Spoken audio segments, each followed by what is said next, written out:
Before we get started, I just want to make a brief announcement about the state of the pod. We've been getting tons of amazing feedback from women, and it's become very clear to us that a lot of women are thirsty for this type of content. This is a niche in women's media that is desperately needed and has been neglected for a very long time. And we really want to be able to make more content. There's just one problem, and that's money. We would love to be able to quit our day jobs and work full-time on content creation, and the only thing holding us back is the fact that we got bills to pay, if I'm being totally honest. Long term, though, we would like to expand into other forms of media, such as video, TikTok, newsletters, ebooks, even like real physical books, and so on. And that's why we've set a new Patreon goal. As soon as we hit $10,000 monthly revenue, that will be enough for us to afford to quit our jobs and start working on growing FDS full time. Currently, our schedules only really allow us to post about 60 to 90 minutes of bonus content per month. And as a reward to our patrons for helping achieve this target, we will commit to posting more bonus content. So if you like FDS and you want us to grow and you want us to make more content, you can support us on Patreon at www.patreon.com/The Female Dating Strategy.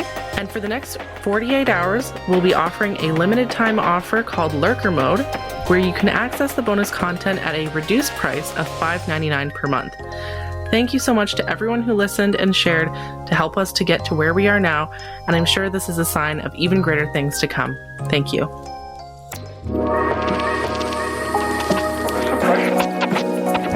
What's up, queens? Welcome to the Female Dating Strategy Podcast. I'm your host, Ro. I'm Savannah. And this is Lilith. And today we're going to talk about why men today are so much more terrible, it seems like, than men of previous generations. But first, before that, we got our very first Roast-A-Scrote. Woo! Yeah, about to put some chestnuts over the roasting fire. Welcome to the first ever FDS barbecue. I wish we need a theme song. We need something that's like chestnuts roasting on an open fire. Something like that. I don't know. I mean, it's May, it's barbecue season, you know. We've been locked up in our igloos all winter. And the clowns have come out to play, clearly. Okay, so this Roast-A-Scrote is submitted from our Patreon subscriber, Amrita. She says, allow me to share with you a story from my pick-me days, set at the beginning of the pandemic. I had just escaped an abusive relationship and had recently moved to a new city to start a job, so I took some time to walk down to the boardwalk and read a book as it was a nice sunny day. Not 30 minutes go by before a guy comes and sits on the bench closest to mine, and I can feel him practically boring holes into the side of my head while I try to ignore him. Eventually, he remarks in the sunset, and I decided to humor him, because why not? He said he worked at a bank in the city and seemed well-adjusted enough and not unattractive in any way. Eventually, he gives me his number as he's, quote-unquote, left his phone at home and asked me to text him. I bemusedly accept and walk away without any intention of doing so, but a day or two passes and I'm becoming increasingly bored again, so I think, why not? He asks me if I'd be interested in a picnic date with a view of the city, and I accept. On the day of the date, he texts me to meet him in front of the W Hotel, but when I get there, he's nowhere to be found. Now it's about 9 degrees outside, and I'm very much not a warm weather person, so I decide to just text him and wait in the lobby. About 15 to 20 minutes go by, and he finally calls me. He asks me where I am, with a tinge of irritation in his voice, and I tell him I'm waiting in the lobby, to which he becomes even more annoyed and tells me to come outside. I exit the building and look around, and there he is across the street, so I brush it off and go over to meet him. I'm surprised he's not carrying any picnic supplies with him, but he asked me if I'd like to take a quick walk along the boardwalk and then grab takeout, which is fine by me. Immediately, he starts speed walking down the boardwalk, and though I'm a pretty fast walker myself, I'm wearing heels and a dress, which make it uncomfortable to keep up. See, they thought we were crazy when we said that speed walking is a red flag. Yes, yeah. Yeah, we had a post that was like, if he walks fast, dump him. Hell yeah. If he walks in front of you, dump him. Yeah. Yeah, because it's a huge red flag. Yeah. It's like a deliberate power play, because any man knows if you dress up and you got heels on, it's going to take you a while to catch up with them. So usually a gentleman or a man who is the least bit considerate would like offer you his arm. They'll match your pace. Yeah, or walk at your pace. They know this. He should know this. All right, so He starts vaguely talking about work without giving any specifics, and so I listen politely and then respond with a lighthearted work story of my own, which seems to annoy him slightly, and he quickly changes the subject without even bothering to ask what it is I do. I'm a doctor, and it's pretty relevant to my personal dating life, so I usually put it out there early, but I literally could not get a word in. Oh man, so many red flags. Anyway, at this point, I'm sweltering hot and ask if we can make a pit stop at a cafe or something so I can pick up a cold drink, which he agrees to, and speeds off towards a nearby restaurant, which was fully booked, while telling me that he doesn't drink but is perfectly fine if I do. I eventually managed to tell him that I meant a non-alcoholic drink because I was thirsty, and he brushes it off saying I don't have to be nice for his sake, and that he has drinks at his apartment, which is only around the corner. Oh, this is a date rapist. Fuck this guy. Oh, God. Like, the line about, oh, I don't drink, but I don't mind if you have one. Well, oh, how charitable of him to allow me to drink some water. Yeah. See, this is what I'm saying. Like, there's all these little tells, and individually men act like we're crazy, but like the staring her down, the being 15 to 20 minutes late, the walking too fast, Acting irritated with her. yeah, already getting irritated. Like, oh my God, this is just like It's escalating. escalating. But if you say these individually, like, you guys are overreacting, bullshit. No, we're not. Okay, so now I know this was a stupid idea. And trust me, I would never, ever do this now. But at the time, I thought, why not? I'm parched and overheating, and none of the cafes were allowing people to sit down anyway. So maybe it would be fine to just grab a glass of orange juice at his place. I'm scared. This feels like in a horror movie when they walk down into the basement and you're at the edge of your seat. Like, oh no. It's almost telling how calculating this guy is. Oh, it hurts. Yeah, it's so shady. Like, he knew exactly what he was doing, and that just gives me the creeps. So she says how wrong I was. Of course. It's okay. We all been there, sis. Well, maybe not this specifically, but we finally get to his apartment, which is up literally 5 flights of rickety ass stairs, and I'm desperate for a glass of water. His apartment seems clean enough, if a little oddly decorated, but I've seen worse, so I brush it off. I want to know by oddly decorated. Is there taxidermy? What kind of oddly decorated? I need details. But not even just that. I feel like if you're already telling yourself, well, it's not that bad. Oh, leave. Oh, you are not impressed by that man by that time. Every time I've had that feeling and I didn't immediately leave, I regret it because it never gets better, ladies. Whatever state you see his home in, that is the best he can do. That's the best he can do. So he's been talking nonstop this entire time, but to be honest, I didn't hear a thing until he opened the fridge door. He says he doesn't have ice, juice, milk, or anything. But he does have a few shot bottles of Jack Daniels, which he keeps for his friends. I again tell him that I'm really just interested in the water, but he places one down in front of me anyway before returning to the sink and filling up a glass with tap water. Now, I'm not squeamish about tap water, but this water was literally lukewarm, if not actually warm. I drink it down anyway, and of course, he's been talking the entire time about how he decorated his apartment with paintings he bought at Goodwill. See, that's what I'm talking about. That's weird, yeah. Not to like dismiss Goodwill or anything, but was that supposed to be impressive? Because like usually art is like expensive, and the reason why you brag about your art is because it's pricey. But okay, I decided to take a sip of the whiskey to be polite. Oh no! Oh my God, sis! I'm upset because I'm like, oh, that's so dangerous. Like this guy, he's got all the signs of being a creep, right? Like every single one, and then if you drink whiskey at his house and you don't know what he put in that bottle before you got there, oh my God, oh my gosh, oh my heart can't take it, love. She says, I decided to take a sip of the whiskey to be polite, but it was too somehow warm, despite being in his fridge. Maybe because he was busy roofing it. And I couldn't manage more than one sip. Eventually, I convinced him that we're going to miss the sunset, and we head out to the restaurant to pick up dinner. Oh my God. Oh, thank God. Once at the restaurant, we put in our orders, and as the waitress is turning around to tell the kitchen, he yells out that he wants separate checks. That's a douchebag. It was though time slowed down for a moment, and the waitress locked eyes with me, silently asking me why, and I had no answer except that I was still a pick-me. Though he wants to wait outside in the sweltering heat, I put my foot down, and we wait inside. While waiting, he talks about how much he loves to travel and where he wants to go next. I tell him about the places I visited, and he expresses some interest in going there. I say something to the effect of, well, you probably have to wait for a few months at least. And he asks why. I'm a bit confused at the question, but I carefully note that we're at the cusp of a historic pandemic, and he shrugs it off, saying that he doesn't believe it's really that bad and that the media is exaggerating. I start citing statistics, but stop short at mentioning my own patients who passed away in front of me because it feels like a conversation that I no longer want to have with him. Out of everything, that was the moment where I decided I'd never see him again. But somehow I still felt compelled to go through with dinner. And at this point, it was almost out of morbid curiosity than anything else. Let me take a deep breath. And fuck this guy. Fuck the horse he rode in on. Fuck his sweltering ass hot apartment. Fuck his Goodwill paintings. Fuck his hot ass whiskey. Fuck his what else? Fuck his 5 flights of stairs. Fuck his rickety ass stairs. All right. One more. So we speed walk to the park, each carrying our own plastic bag of food. I thought at the very least we'd be sitting on a picnic bench, but no. He settles down, cross-legged on the rain-soaked grass, stating that it had been a few hours and was dry now. Mind you, I'm wearing a white dress, but at this point I was committed. So I hunted around for a dry enough spot and settled down. No.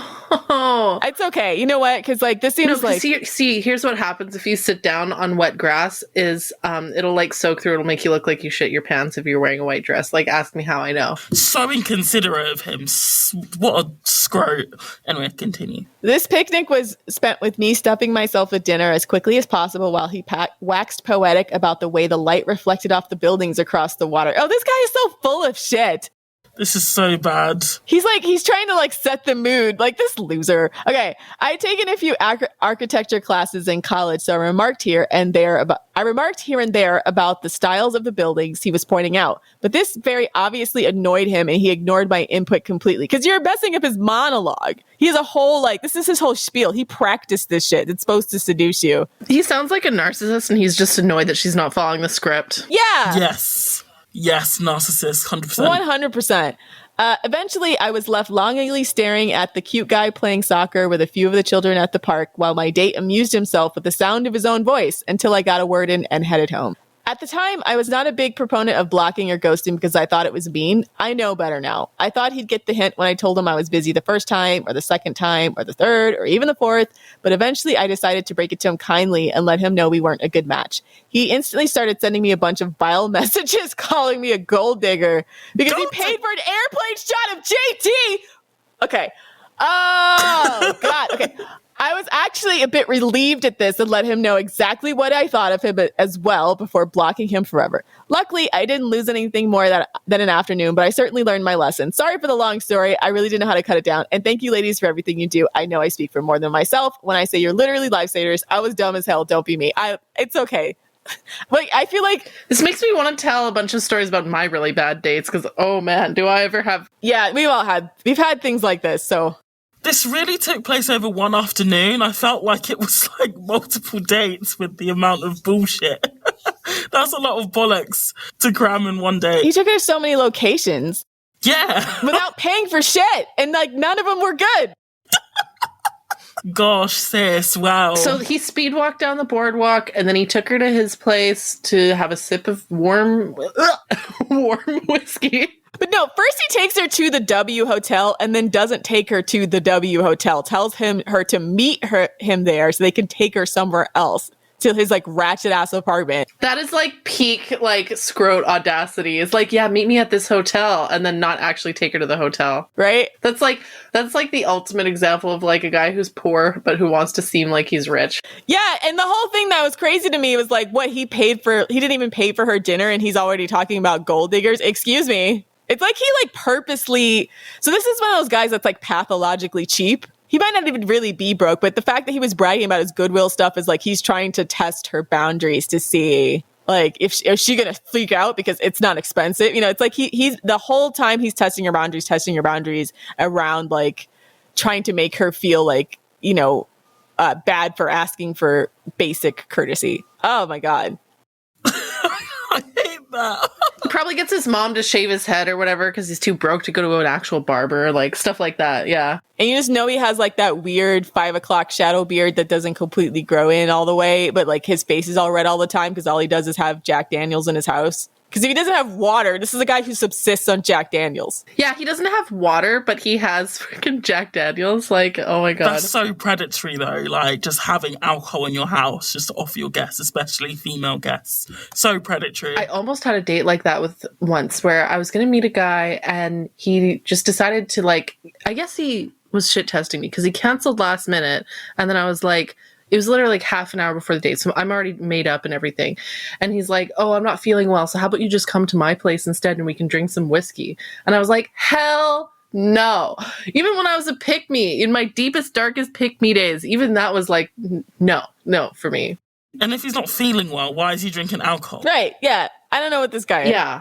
No, he was just lazy. If I had gone to his place, I'm sure he would have been wearing like sweatpants. He was probably just too lazy to get out of bed. The smell of bullshit, in Canada, I can smell it from here in England. That is complete bollocks. Yeah, it's, the wafting waves of bullshit. The waft of bullshit. Just rocking you back and forth in your chair. Yeah, so this guy, I've decided his name is... I'd say J.D.Scrote. J.D.Scrote. Whiskey dick. Whiskey dick. Yes, let's go with that one. Let's just call him Whiskey Dick because he is a dick. He is an asshole. Whiskey dick. So he's Whiskey Dick. Cool. Yeah, he's an asshole.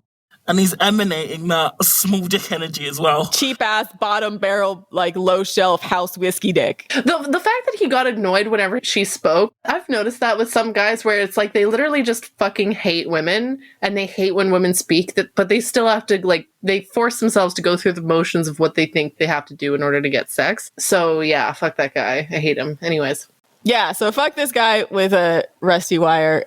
I hope he drops that bottle of whiskey and cuts his feet on it. I hope he trips down those fucking rickety ass stairs one day. I hope the next time he tries to speed walk in front of a woman, he trips over a manhole and falls in.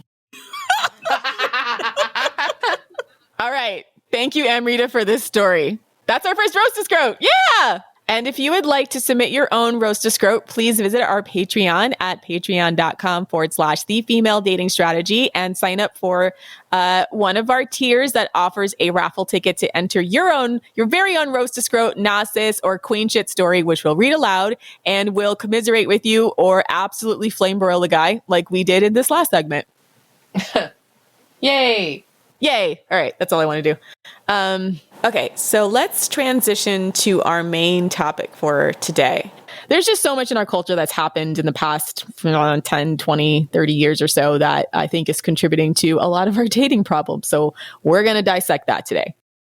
And I think we're pointing the finger to porn, red pill, video games, boomer relationship dynamics, the superwoman, the archetypal superwoman. Yeah, there's been a lot of talk on the subreddit about, have men always been low value? Have men always been trash, or are they just recently trash? In fact, you see the same conversation about this sort of crisis of masculinity that we're seeing. You see that same conversation happening in the manosphere.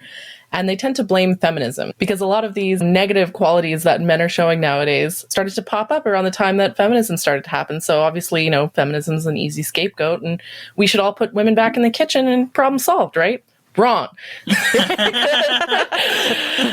It's not just because of feminism. They tend to blame feminism for things that are caused by global economic factors, things like jobs, right? Like they'll say, oh, it's because feminists flooded the workforce, and that's why men aren't getting paid that much nowadays, which is not true. It's mostly because of automation and because of jobs being shipped overseas. That's mostly the reason why wages have stagnated. Well, they I don't know. In the United States, our 40-hour work week standard was based on the man working outside the home and the woman staying home. So now with 2 times the workforce than it used to be when the labor laws are put into place, arguably what happened was a lot of men who otherwise would have had a woman at home doing like all the domestic labor. Most women work now, and so they're less willing to do those things. So they look at it as if like, oh, feminism is ruining women now because they're not as domestic as women of years past. But the understanding was that women of years past would spend most of their time in the home with a single male earner, which is not the case anymore.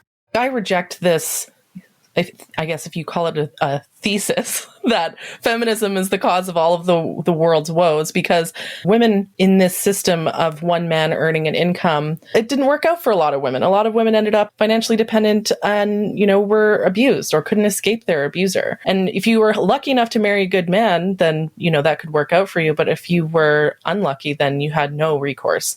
Yeah, or they just had interests other than washing their husband's drawers for 40 years. You know what I'm saying? Like, that's the other subtext of this, is that for a lot of women, although they might love their children, they have other talents and skills that they want to utilize in the world. And I think that's a very human thing that a lot of women were robbed of because of the idea that you were always supposed to focus on being a domestic servant to your husband first. It's ludicrous, and I feel like they should have been focusing on the ills of capitalism rather than saying the solution is that women go back to being domestic servants, when so many of us clearly don't want to do that, or we're not able to do that because it's predicated on one man providing enough money to support an entire family, which is just increasingly only available to the uber rich. So people who are making over $300,000 a year.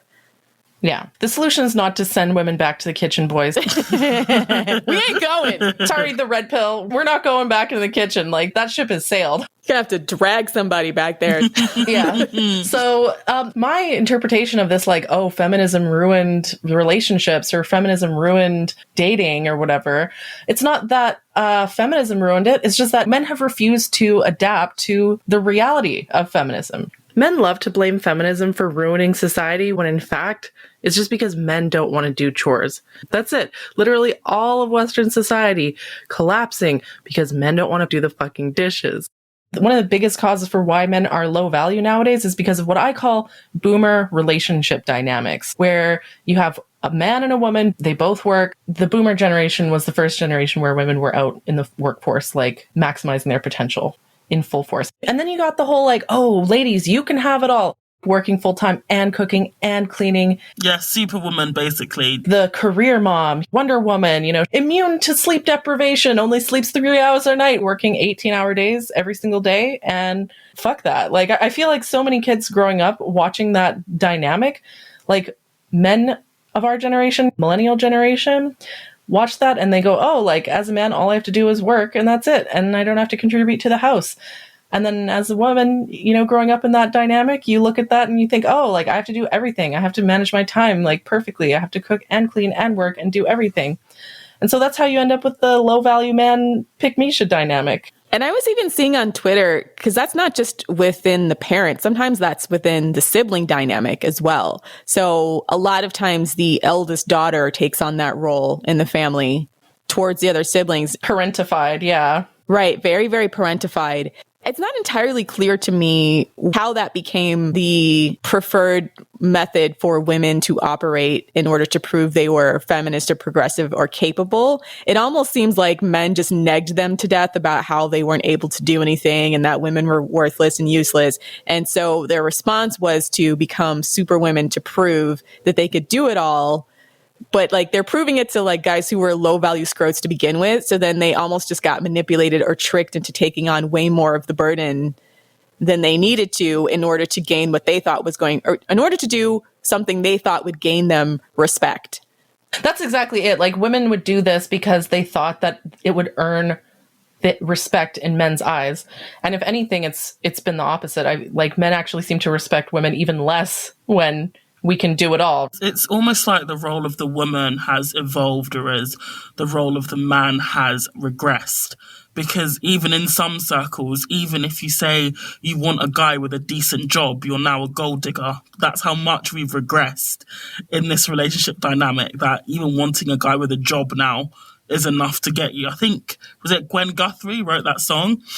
Ain't Nothing Going On But the Rent, one of my favourite songs. And when it came out in the late 80s, she was lambasted and called materialistic because she wanted to date a guy who had a job. Yeah, we get called classist on FDS all the time because we want to date a guy who's not unemployed. because that makes us elitists, apparently. I just question exactly what they expect women to do in that situation. It just seems like, again, they want us to do the free emotional labor of building these guys up. And the question is why? It's not generally something that's reciprocal. They don't have the tool set, and I don't think most of them were socialized to have the tool set, and they don't even know where to begin. So it's really unfair to expect women to keep extending ourselves in this area when it's become clear that we did not create a culture in which men could meet value with value in kind. Even when women do extend themselves, you end up with situations where the woman's like, quote unquote, nagging, aka she asked him to do something and he just doesn't. And so she has the option of either just, I guess, shutting up and never asking him for anything, or just like asking him again. And I feel like when men listen to women, it's like they don't even hear the words coming out of our mouths. It's just like the Charlie Brown voice, like, like that's how men think women talk. They just think, I don't have to listen to this. Yeah, that's passive aggressive avoidance of the issue. That just makes the hairs in the back of my neck stand up, because I'm so angry because I've had that in a relationship. Yeah. And so it's really just like men's failure to step up. And if anything, like they see the fact that women have started to work and they think that they can put in even less effort. Like guys nowadays, they want a woman who will do 50-50 on the bills and do all the cooking and cleaning for them. They want that gravy train that they saw their dad grow up with, right? Even more so because now, I mean, with the influence of porn, with our parents' generation, porn was probably, rather tame in comparison to what it is now, at least in the mainstream variety. And now and even back then, there wasn't an expectation that your wife would have to perform like a porn star. But now, that's an expectation that a lot of men have going into relationships, that, female sexuality works how porn works, and that the kind of dirty, degrading, abusive stuff that men would typically, go into a theater in the bad side of town and hide and watch and know that it wasn't appropriate to treat women that way. Now it's just sort of an expectation that women tolerate that, even if you're just like, this is completely unenjoyable for me in every single way. Oh man, there's so much I could say about porn and how it's ruined relationships. I think that's probably the single most destructive thing that's happened to relationships in the past 20 years. And it's just, yeah, you're right. And it's also the rise of things like kink shaming, where if you question someone's fetish or what they're into, you're the one with the problem. It's, nothing to do with them. It's entirely your problem. Stuff like that. Yeah. And like, what's wild? Whenever I talk to men about porn, either online or even in real life, if I say something along the lines of like, I feel like porn makes men see women as objects and makes men want to treat women in a degrading way. And, it makes me feel bad when my boyfriend watches porn or whatever. There's always guys who are like, well, I don't think it affects me. Yeah. Right? Yeah. Like there's countless women out there just screaming from the rooftops talking about how porn has ruined relationships. And then men are out there just being like, well, I don't think it's a problem. La la la la la la la, everything's fine. Yeah. Like just because you personally are not being harmed by this problem, doesn't mean it's not a problem. And they fail to experience intimacy as well. But when you've grown up, exposure to porn now is getting younger and younger. People are now being exposed to porn from the ages of 8, 10, 12, really, really young. You don't realize just how warped it makes your view of sex. So things like intimacy and, emotional connection, all those things are just completely lost on these men if they grow up watching porn, completely lost on them. Because they literally don't see women as humans. And they'll argue with this. But like, I totally see women as humans. It almost doesn't matter if a man disagrees. The fact that women are out there saying that this is how they make them feel, that makes it real, right? I mean, and some of it is just, it's the creepy Coomer energy that's sometimes hard to describe, right? You can feel when a man is so deep in his porn consumerism that the way that he reacts to you feels creepy. It feels like he's looking at you like a sexual object, like a piece of meat, that every interaction with you has some kind of hidden sexual agenda. And we call these guys creeps, and they don't really understand, like, women are just calling guys creeps because they're just ugly. And I'm like, no, it's because you have creepy ass Coomer energy. And I don't really know how to explain to them that even if we don't know you're watching porn, we know through your behavior. We can feel, observe, and we can feel and observe your behavior in a tangible way that's very difficult for men to grasp.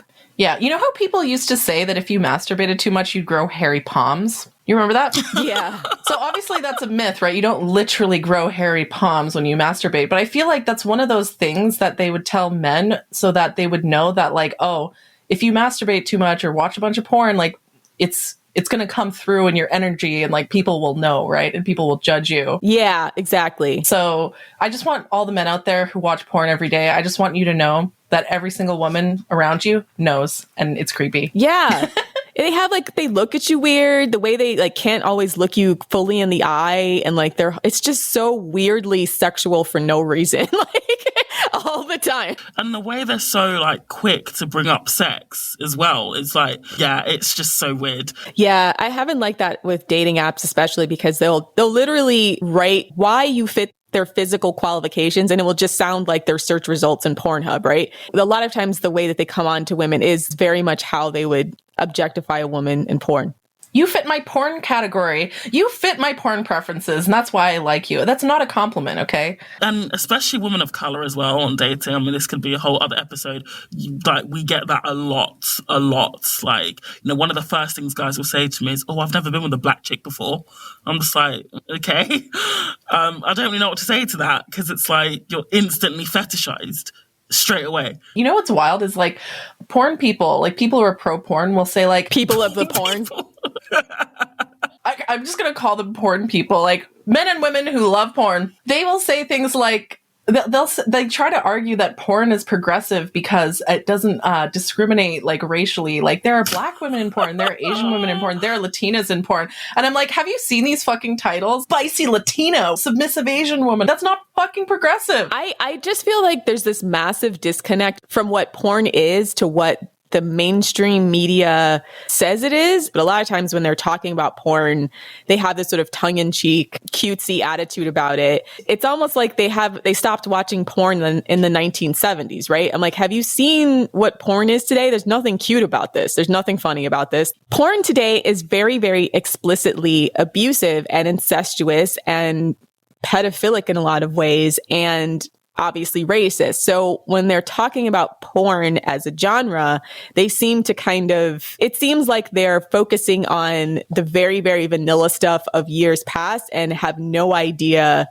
all of the trash that's out there today that is popular. This isn't this stuff is relegated to the corners of the internet and that it's a special niche thing. It's literally, if you go to Pornhub or X videos and you look by the most popular videos, chances are they are really, really problematic for the reasons I mentioned before.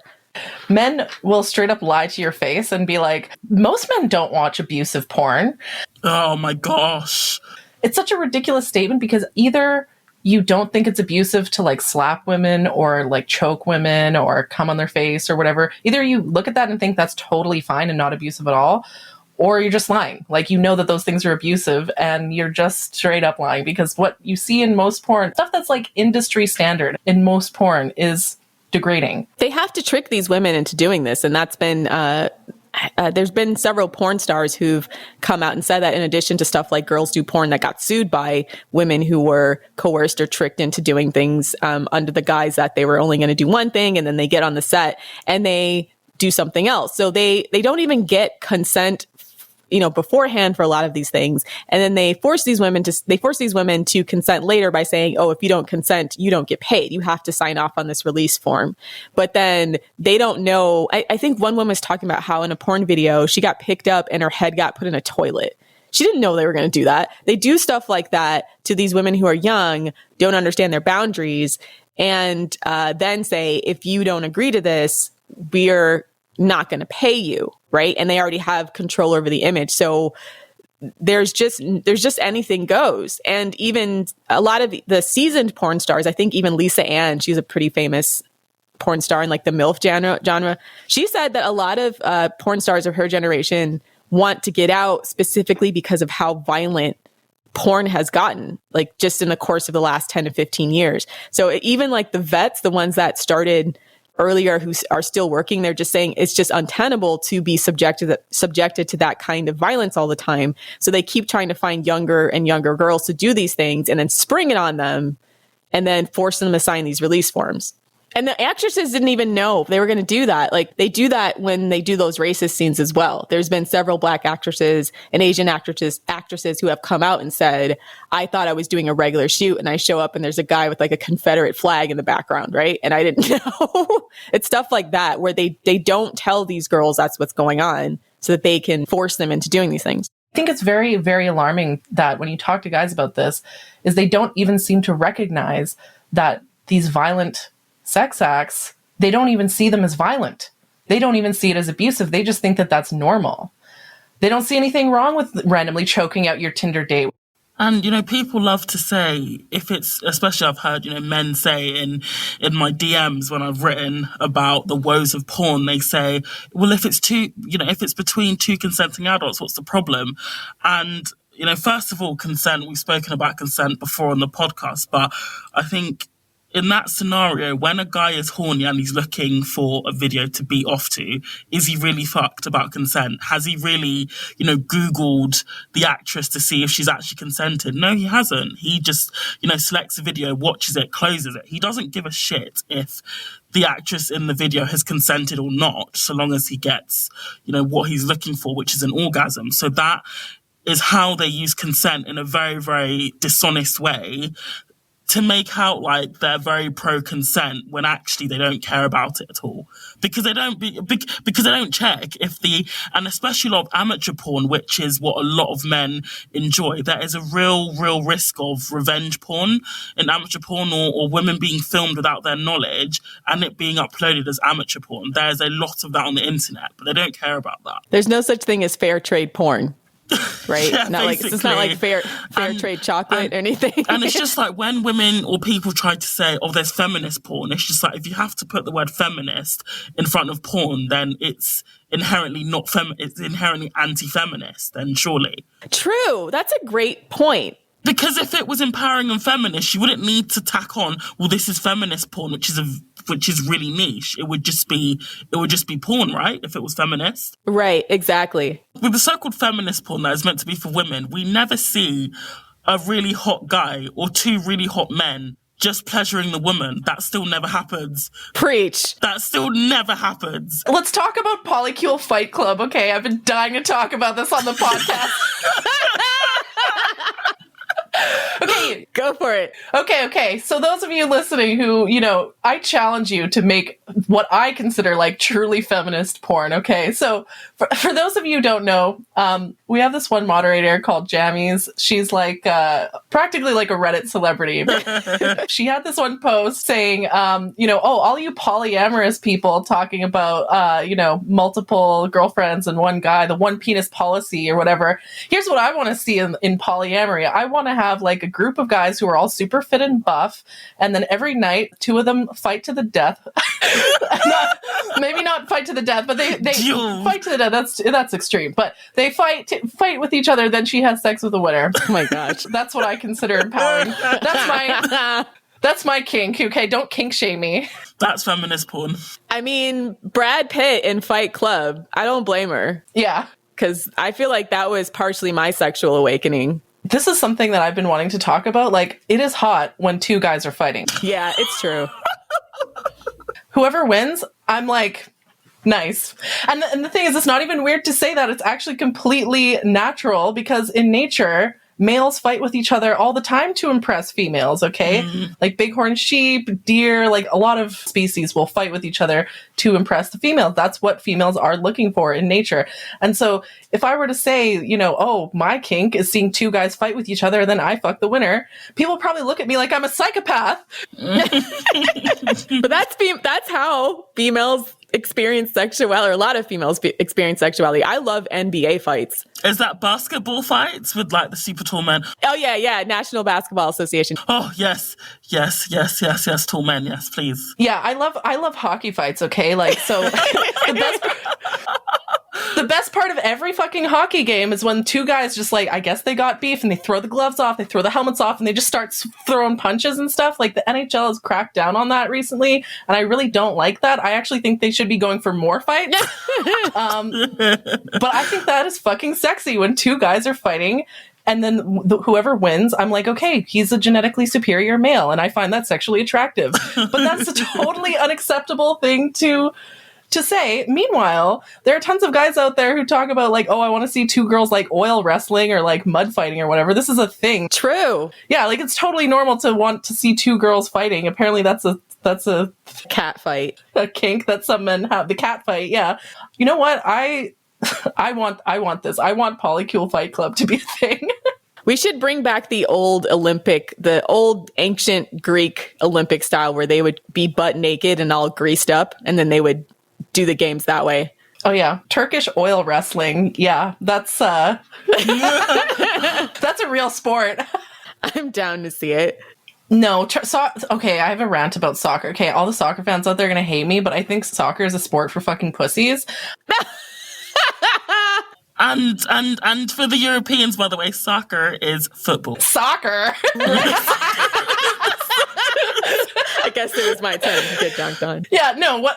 I cannot sit through a soccer game and how these grown-ass men will, like, slightly bump into the other and the other one, like, takes a dive. And just, like, the fact that they will actually try to get, like, I don't know, like, they'll try to get the other guy to get a penalty or something like that. I just think that's so pathetic and stupid. Ronaldo's good at that. Like, I cannot think of anything more unmasculine or unsexy than a guy that takes a dive after getting flicked in the ear or something. They call it flopping in the NBA, but yeah, that's been kind of whenever they start to raise or make it an advantage if you foul someone, or a foul is just like, you know, hitting someone outside of the gameplay, then people just literally will like do the exact same thing as take a dive, they'll just like flop like an Oscar-winning actor on their bellies and on their back. And yeah, it is really, it's always like frowned upon. It's really unattractive, and it just looks like they're cheating. Yeah, it does happen in hockey a little bit. But I would say that if anything, the players, some of them, like, they don't give a fuck. Like, they will just fight a guy and know that they're going to get a penalty for it. They just take it on the chin. Like, they just, they don't even care. But yeah, so some players will like take a dive, but I think it's very unattractive to take a dive like that. But that's just my personal opinion. Everyone's going to hate me now. Anyone who likes soccer is going to hate me now, but I don't care. Soccer. But circling back to the topic, I'm going to caveat what you said earlier about that feminism is not the problem. I think a strand of feminism is a massive part of the problem as to why relationship dynamics between men and women nowadays are in the toilet. And that strand of feminism is liberal feminism. The problem with liberal feminism is that, yes, they've made strides for equality in the law for men and women, but what they have either neglected or overlooked or whatever is the biological differences between men and women. You know, yes, you can go 50-50 on a date in theory, but you can't go 50-50 on, say, the maintenance it requires for a woman to look presentable. You can't go 50-50 on childbirth. You can't go 50-50 on instances of sexual assault. You know, when, you know, if a man... You also can't go 50-50 with someone who just doesn't give a shit. Yeah, exactly. Like, if the other guy doesn't want to even meet you at 50-50, you can't... There's no legislation that will make him do that. So, and there are biological differences between men and women that will never be reconciled. Hence the reason why things like, for example, casual sex is a bigger problem for women than it is for men. Hence the reason why, women, some women's careers, they never recover after giving birth. Like, men are not affected in the same way. If anything, men are actually seen as more reliable after they become a husband and a father, and a woman is seen as less reliable. Yeah, exactly. I was going to say it's interesting, too, because the other thing about liberal feminism is they forget that there's a lot of women who work in pink-collar jobs, especially, and that's why a lot of, I think, working class people end up being conservatives, because they feel completely ignored by this idea of, quote-unquote, equality. If you're a woman and you're a teacher or a nurse or a job that's traditionally got mostly women in it, do you feel oppressed at your job because you're a woman? Probably not. Maybe your boss is probably a woman. Most of your coworkers are women. You know, they don't necessarily identify with equality, and their husbands might work back-breaking blue-collar work. They might work in carpentry or, you know, construction, something that has a premium on men's physical strength.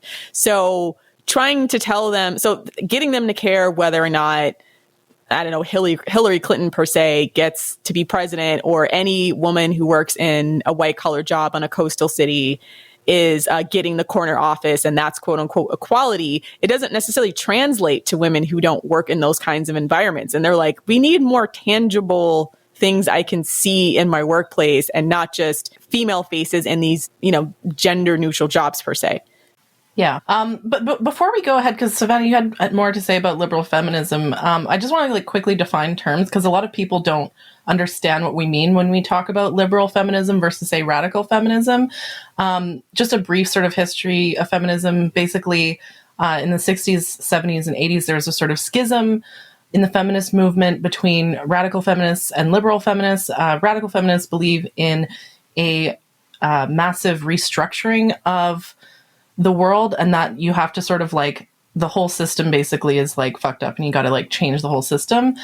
There's a lot more to it than that, but it's very brief. But a liberal feminists generally believe in trying to work within the current system, like working with capitalism, whereas radical feminists are usually more on like the Marxist kind of side. To be fair, liberal feminists in the 60s, 70s, 80s did achieve a lot. Like they were largely behind passing laws. To give credit where it's due, liberal feminism hasn't always been this like weird, like sex posy, toxic nonsense that we see nowadays. It did do good in its early days, but nowadays, like, liberal feminism is liberal in the same way that neoliberalism is liberal, or that libertarians are liberal, because they take the concept of individual choice and freedom and they just take it way too far. It's like they only see progress as women being treated closer to men, rather than women prioritizing things that are in our best interest in balance with men, right? And I think that's a very different concept, right?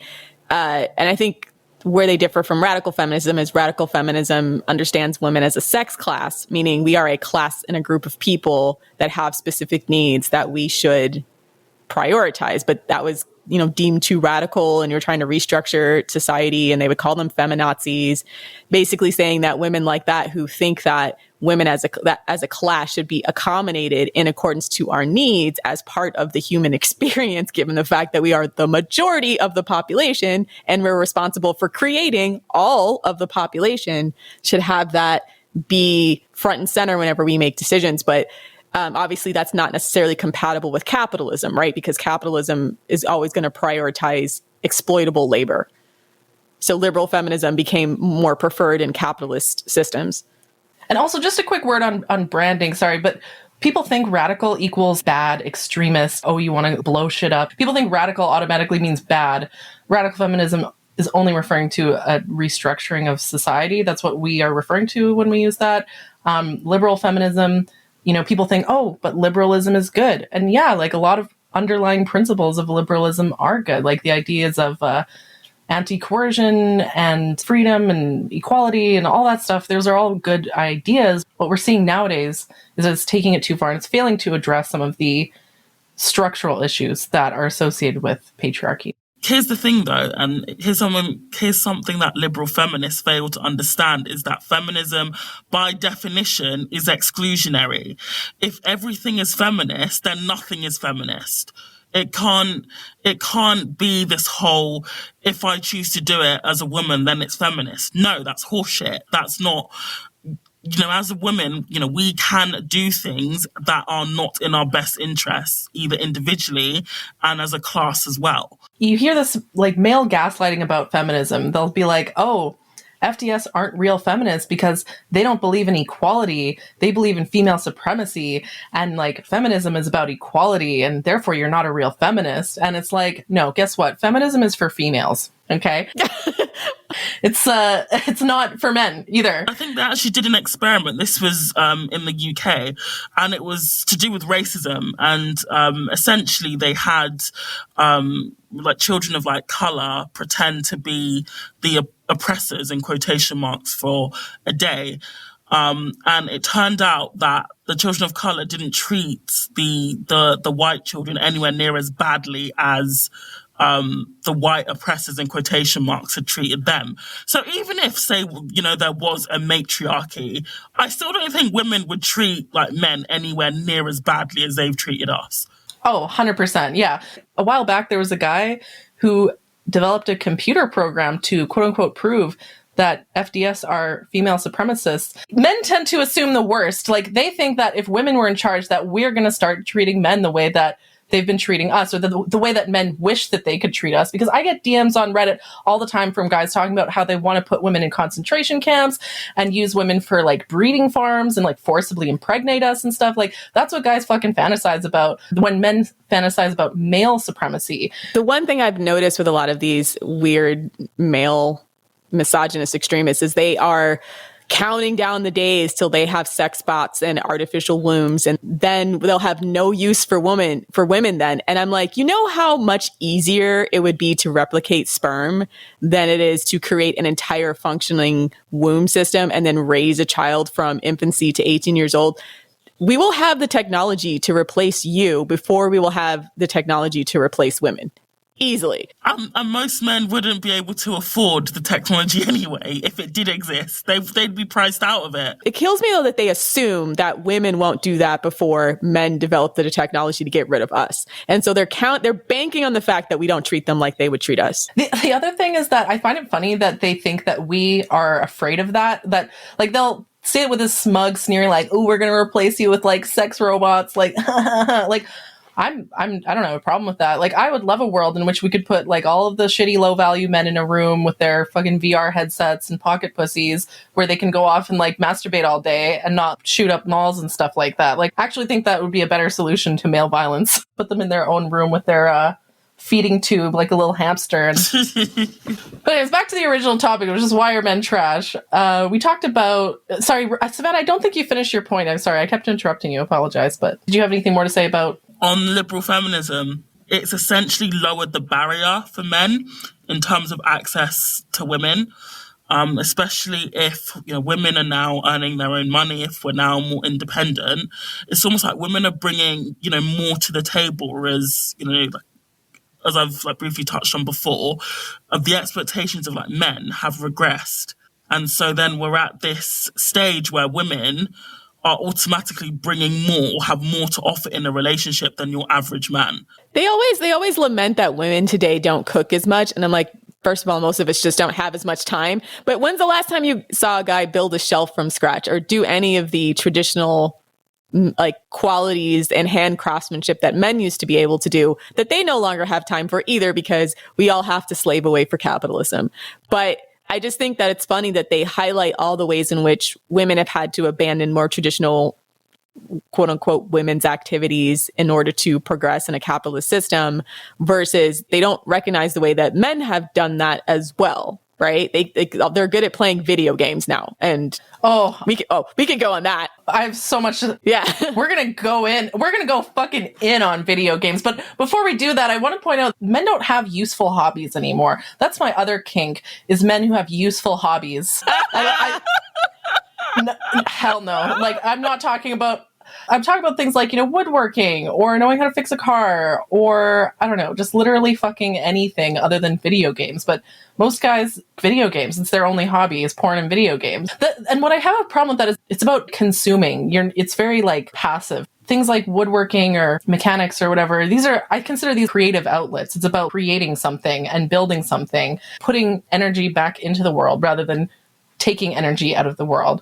And so the sorts of hobbies that average men have nowadays, it's all about like, you know, extracting things from the world and not about giving back to the world at all. I mean, if they were programming video games, I feel like there would be more room for a discussion. But most of these guys, I mean, like you said, they're just Coomers and consumers. And I was reading about how, you know, video games give men a sense of accomplishment and a dopamine hit.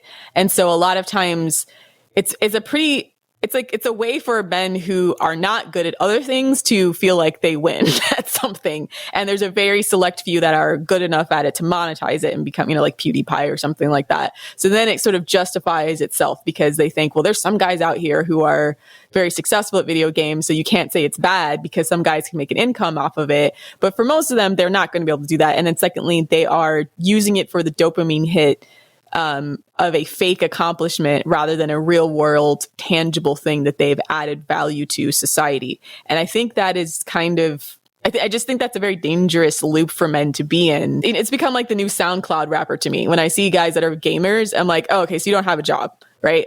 And you don't provide anything useful.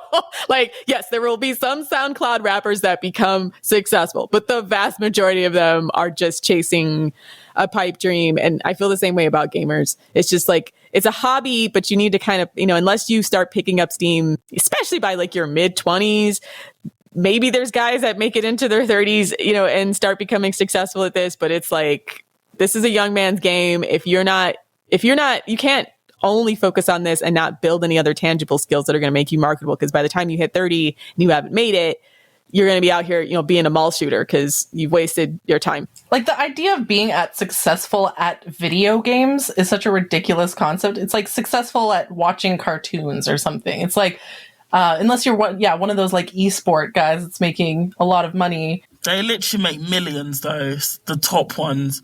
Yeah, so the very, very tiny percentage of men that are making a lot of money, or, you know, I'll give credit where credit is due. I do think that to create a video game or other forms of like digital art, I consider that a creative outlet. And yeah, that's like top level stuff, to be fair. They take years to develop. Exactly, yeah. So I think like mad respect to people who create video games, but for people out there who are largely unskilled and just play video games and don't really have much else going on for them in life. Yeah, and I also want to draw a line here because a lot of our audience are women who also game, right? And so when we criticize video games, a lot of our own audience think that we're attacking them. And I just want to say, like, female gamers and male gamers are not the same at all. The women I know who game are usually well-rounded people with like other hobbies. They bathe, first of all. They know they're supposed to bathe every day. It's not their whole life. Yeah, it's not their whole life. Like the gamer guys, like they even describe themselves as a gamer. Like that's their whole life. That's their life is game. I get messages again on Reddit all the time being like, yo, what's your problem with video games? What's your problem with porn? It's just really unmasculine. Like, these guys seem like such betas. Coomers and consumers. Yeah, like, they're just so unmanly. Like, they have the audacity. Like, all these fucking red pillars. Like, they're so beta. They're so passive. I'm calling it. I'm calling it Coomerism, and consumerism is what's killing men. It's like they're not creating anything of value. They can't even be present because they're so used to consuming everything in life, right?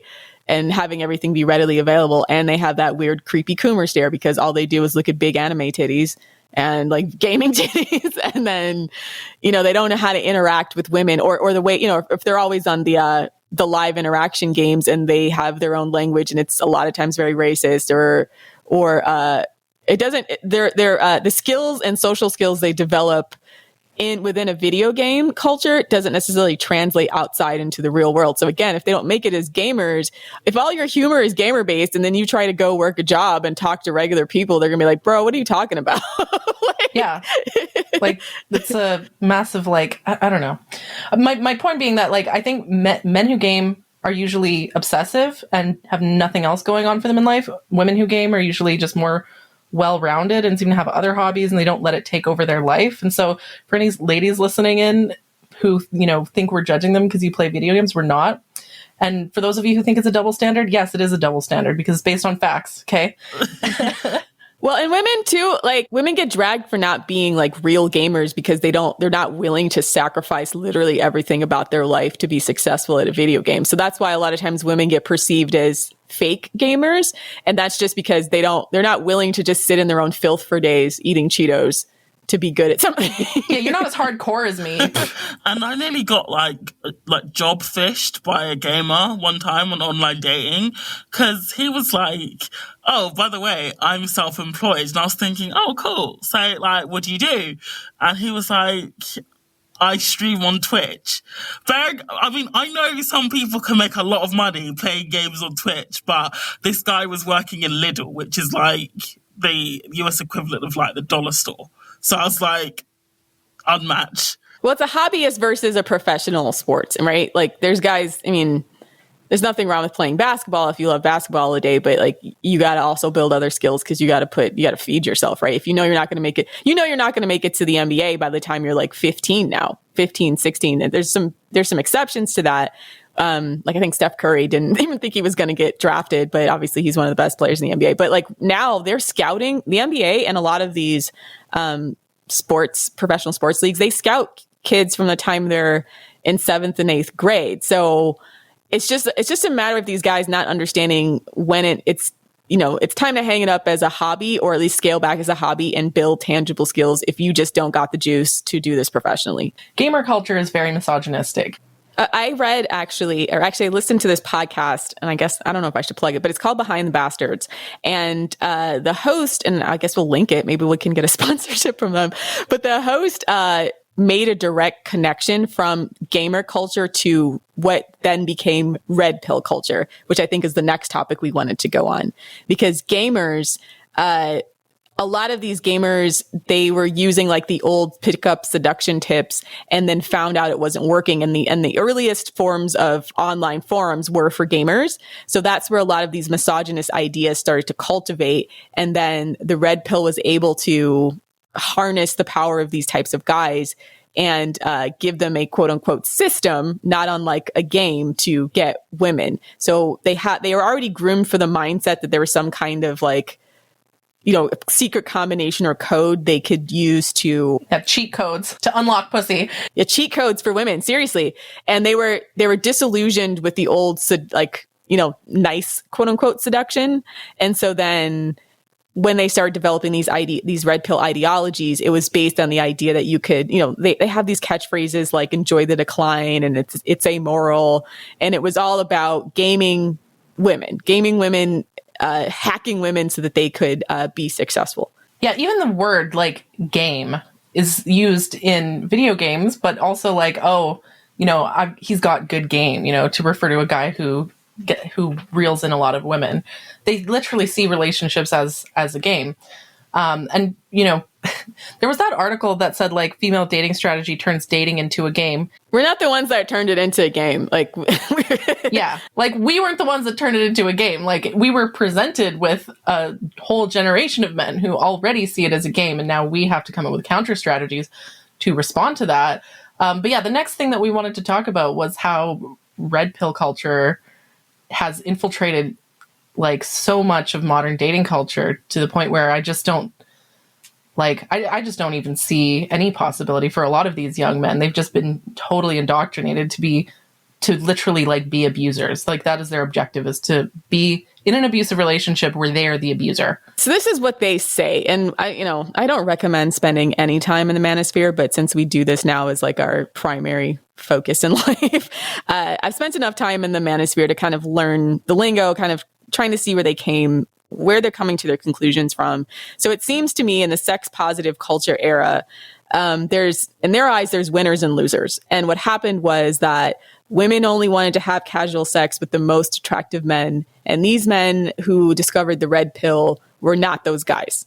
That basically they had this idea that I don't know if they use chads, but their substitute for chad is alphas, that there's these alphas and betas, and that alphas get all the sex and then betas only get lowly, worthless commitment from women, which they see as worthless, right? They see that the endless, meaningless sex that I don't know, I assume someone like a professional athlete would get, someone who's very rich, very handsome, very wealthy, very fit. So they want to be those guys. And so what they taught them was a series of psychological tactics and a way to subvert what common culture was at the time, and kind of still is, subvert what had become our sex posi culture brought to you by liberal feminism to work for their benefit and against ours as women. And so they had this idea that they could, it's negging, right? It's the old seduction negging stuff, but it was also, whatever the cultural expectation was, they would subvert it into their favor. So for example, I know liberal feminism was really trying to push you should pay 50-50 on dates, and you should make sure that you ask a guy out first, et cetera, et cetera. And so what they would do is they would use the fact that they didn't have to pay for dates to say, okay, well, then you could just spin plates. You can just go in and exploit these women who think that, them paying 50-50 is on their way to a relationship, or that they're engaging them in good faith, thinking, okay, we're getting to know each other. We want to be in a relationship, or with with the hopes maybe one day, doesn't mean have to be perfect. And, we may decide not to do it, but they started pushing for sex earlier, declining to pay for dates so that they could game all these women by having all these women that they're dating and having sex with the expectation that it would likely lead to a relationship if they started with casual sex, and then it never did, right? Knowing that they had no intention of doing that. And so that's the way they were able to exploit sex positive culture and what I think was liberal feminists' goodwill extension to men to selfishly just feed their own ego and disrespect women while doing it on purpose. I'm so glad you made that connection, because I've actually never heard it put that way before, that red pillars are literally exploiting this sort of idea of what it means to be a good woman under liberal feminism. Like, women have been conditioned for a while now to think that if you want to, you got to have it all. You got to be 50-50. You got to do this. You got to do that. And then that idea has not been an olive branch to men like what liberal feminists originally thought it would be. It's instead been turned around on us and is now being used to exploit us all over again. Exactly. And that's where FDS comes in, because we cut the crap, because we go, no, I reject all of this. We can either have a relationship that benefits women or no relationship at all. The interesting about red pill ideology is that it literally says that like a man's worth is directly tied to how many women he sleeps with. And so we're taking that and we're subverting that back against them and being like, okay, like if you're going to be a piece of trash, then women aren't going to sleep with you. And casual sex has gone down drastically. Have you seen those statistics where it's in the past generation or so, like, didn't it drop by like 40% for men, the amount of sex they had in the last year or so? And I can't help but feel. Yeah, like Gen Z, they don't fuck. Gen Z doesn't fuck. I think it was millennials too. And it was, yeah. And it's like, a lot of it is because why? The sex is crap. These guys are just sitting around being coomers and consumers. They don't have the social skills to interact with women. And when they do, they're doing this red pill crap. And, it's just become not a venture that's worth it for women, right? And men aren't developing real skills to get women to have sex with them, which has generally been pro-social skills rather than this negging, abusive, crazy, antisocial red pill stuff. Like, I like to compare certain ideologies to like certain mental disorders, right? So I say that libertarianism as a political philosophy is narcissism, where you just take benefiting yourself to the extreme. Red pillars are like if you take sociopathy or psychopath behavior, literally antisocial personality disorder, and then make that into an ideology. And then that's what's permeating modern dating culture for men right now. They're not learning social skills. They're learning antisocial skills. Yeah, they're learning how to exploit generally women who are engaging them in good faith, or women who are severely already emotionally damaged, right? Like the type of women who sleep around generally because they have... people are going to be mad to say this, but like one of the things that we put out there is that women who are sleeping around a lot, all that dick is just not good. That's just like statistic wise, like we do not believe them. We are not buying the like the Sex in the City version of empowerment, that they're just fucking all these guys and it's just a nonstop party time. Like most of these guys are garbage in bed or average at best. And, or, they just don't have the dick to do the job. Like our last episode, like we gently explained in our last episode that just, physically some men just ain't gonna cut it. So, us when we look at the women that they're trying to game, it's either women who are engaging them in good faith and going 50-50 and trying to do the right thing and virtue signaling, et cetera, or the women who are like I sleep with anybody for any reason. I have like severe emotional, dysregulation issues, but then they take that as like success. Yeah, I would say rather than framing it as like women who like sleep around, I would say it's more women who like crave companionship and who go out on, and it's very sad actually. A lot of these women will go out on a limb and they'll have sex on the third date or whatever because they think that a relationship is going to happen after that. And then more often than not, he just ends up ghosting her, right? What started out from the woman's perspective as like an extension of good faith and like making herself vulnerable and trying to like maybe build a connection. And so she's thinking, oh, if like I make him wait too long for sex, then he'll lose interest in me. So I have to have sex with him right away if I want to keep his interest. And then the guy's just like, yeah, well, I got what I wanted. So like, peace out kind of thing. And then she's left feeling ripped off, basically. The reason why I made the distinction between the good faith one, which I think you described, and then the liberal feminist sex posi type, is because I feel like the liberal feminist sex posi type are doing it for the attention and I almost think like they're in denial about the reality of the situation in a way that I think women who are engaging in good faith are not. And that's, I think why a lot of times we go in on like the fake sex posi types who are, they're just trying to prove something that's just damaging themselves. They're trying to prove something to men that they're a badass and they can sleep around like guys can and that they live this empowered life. And it's just all a lie versus the women who are not saying that, but like trying to actually date and meet men who are getting screwed. And I think those are actually two different types of women. So here's the weird thing is like, I've actually never met a single woman in real life who actually thinks that sleeping around is empowering.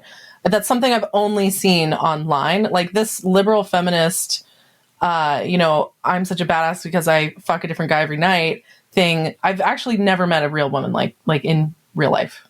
See, I have, and man, this is so, I'm going to tread lightly, but like generally they're in denial. And especially in college, I felt like there was a sizable group of women like this and they'll say one thing and then they're drinking themselves stupid every night, right? I've seen that dichotomy in action where... Oh, yeah. Like, if you're talking about just, like, the messy women, like... Yeah, messy. There we go. The Kat Marnells, the blonde girl from Call Her Daddy, the sort of, like, messy blondes who just, like... Not just blonde. I mean, I've seen it all over. Yeah, true. This is race neutral. But, sort of messy women who just... They sleep around for the validation and the social connections and to feel like they're part of something.